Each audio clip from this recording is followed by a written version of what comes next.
En nuestro estudio de viabilidad de una promoción en alquiler, hemos ido viendo hasta ahora la introducción de datos y también la obtención de resultados y sobre todo del cuadro de rentabilidad año por año, determinando los datos necesarios para ver la cuenta de resultados anual, los flujos netos de caja y el estado de tesorería, a fin de poder conocer cuál es la TIR de la operación y sus datos de rentabilidad más interesantes, los ingresos que se hayan producido, amortizaciones de hipotecas, etcétera. Todos los datos económicos que nos van a interesar para determinar si la operación económica de esta promoción nos resulta rentable o no. Todos esos datos que están en ese cuadro, los podemos ver de una manera un tanto más clara en el cuadro resumen de la operación y de determinación de rentabilidades, que es este cuadro de aquí. Aquí resumimos de una manera, digamos, rápida cuál es la situación de la promoción, pues cuántas viviendas, metros cuadrados, etcétera, los plazos de realización del edificio, cuándo se compra el solar, la licencia, cuándo empieza la obra, cuándo se termina, cuándo empiezan los alquileres, etcétera. Y ya vamos a ver datos económicos un poco más concretos. Al tratarse de una operación de una promoción inmobiliaria para obtener un edificio que se va a poner en alquiler, nos interesa, por un lado, recordar o tener detallado cuál es el coste total de nuestra promoción, dividiendo entre coste estricto del solar, coste de construcción y resto de costes. También a modo de recordatorio, pues cuáles serían los alquileres del primer año con un 100% de ocupación, que ya sabemos que este parámetro no es real, puesto que vamos a considerar una ocupación menor y que los alquileres anuales se irán incrementando con el IPC, pero nos da una primera idea de, sobre todo, viendo cuál es el porcentaje de estos alquileres con respecto al coste total, pues nos da una idea primaria de por dónde andaría la rentabilidad. También vamos a determinar cuáles son las condiciones, más que determinar, reflejar cuáles son las condiciones de la explotación del edificio. Vamos a hacer un estudio de viabilidad a 20 años. Supondremos que el edificio va a tener un ritmo de ocupación en el primer año del 50%, en el segundo del 75% y luego en los restantes del 95%. Habremos establecido una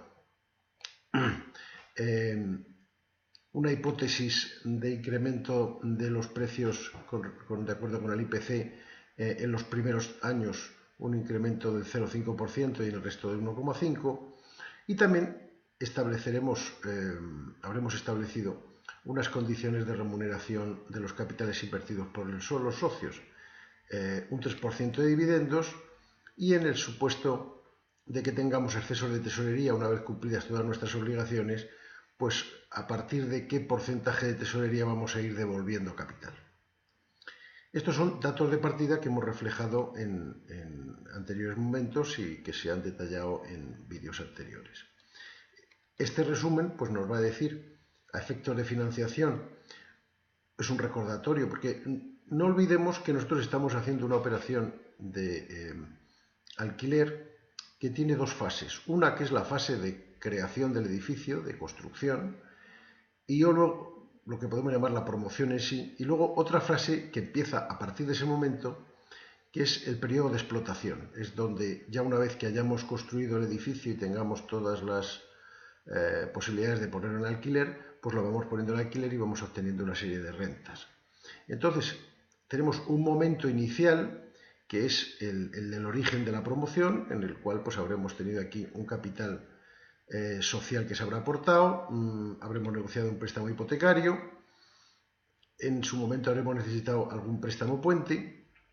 y obviamente no tenemos edificio ni saldo en cuenta corriente. Tenemos un apalancamiento y para poder llevar a cabo esa operación de promoción, de construcción de un edificio, pues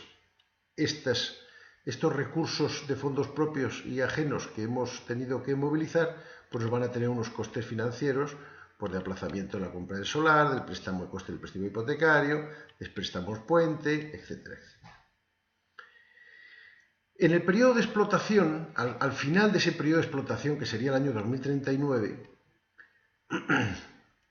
como hemos establecido aquí unas posibilidades de ir devolviendo el capital social a partir de un cierto porcentaje de los excesos de tesorería, pues nos encontraremos con que este capital social ha disminuido, obviamente porque hemos dicho que vamos a devolver a partir de un 40%, si hubiéramos dicho que no devolvíamos, pues el capital social se permanecería. Tenemos un capital social que será inferior al inicial porque se han producido estas devoluciones. El préstamo hipotecario se habrá ido amortizando a partir del momento de la puesta de la explotación y de la finalización del periodo de carencia, con lo cual nos quedará un préstamo hipotecario restante que estará totalmente amortizado o no, porque se habrán producido estas devoluciones de capital. Al final del periodo tendremos un edificio que antes no teníamos y que tendrá un valor residual que hemos establecido y tendremos un saldo en cuenta corriente que al principio no teníamos. Estas condiciones nos llevan a un apalancamiento diferente del origen. Y hemos tenido durante ese periodo unos gastos financieros, puesto que hemos tenido que ir pagando intereses del préstamo hipotecario y además hemos repartido dividendos a nuestros accionistas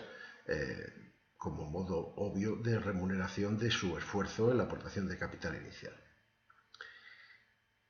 Esta hoja es un resumen de la operación que es la que nos tiene que dar a entender cómo es de beneficiosa la operación. En el periodo de explotación del alquiler hemos tenido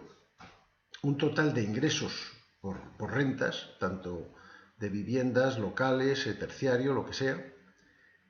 de los cuales hemos tenido que deducir unos gastos de explotación, tal como se reflejaban en el cuadro, pues, por gastos de explotación, comunidad de propietarios, seguros, etcétera, etcétera. También habremos ido pagando un impuesto de sociedades y en este caso la devolución de la prorrata del IVA durante los primeros 10 años y también habremos tenido unos gastos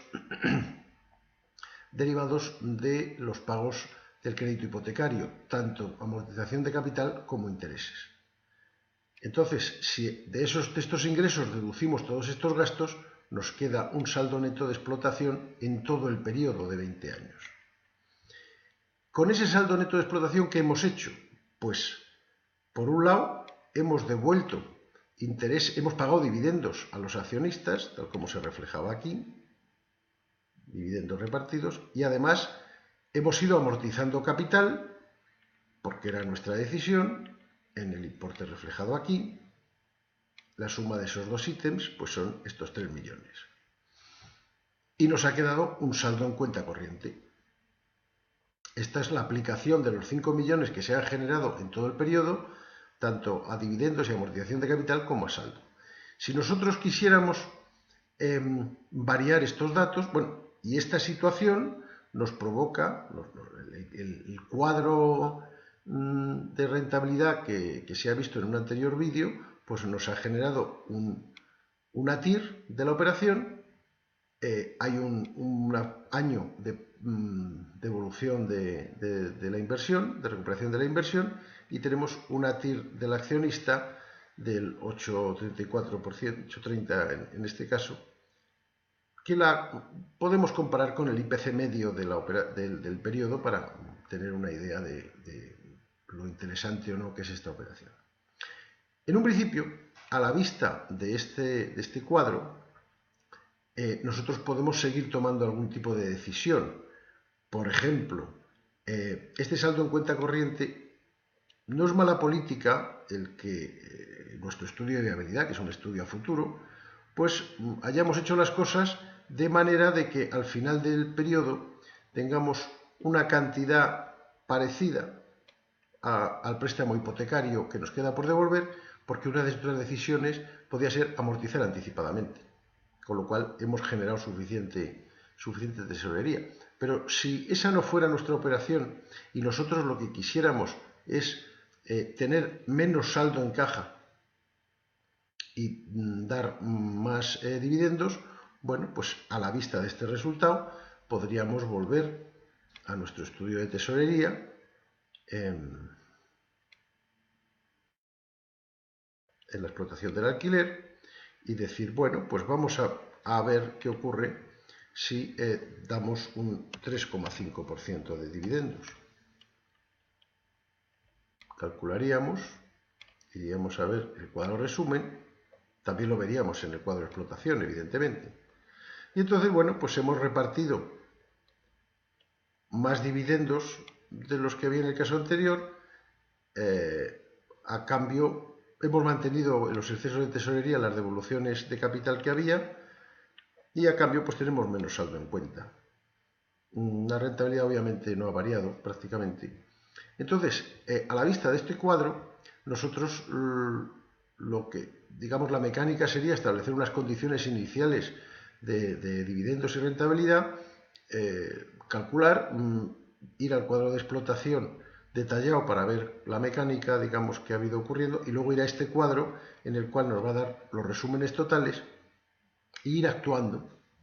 Podemos aumentar la rentabilidad, si queremos mantener el saldo final en cuenta, pues a lo mejor podríamos disminuir la cantidad de capital que se devuelve, etcétera, hasta conseguir un escenario que fuera el conveniente para nosotros.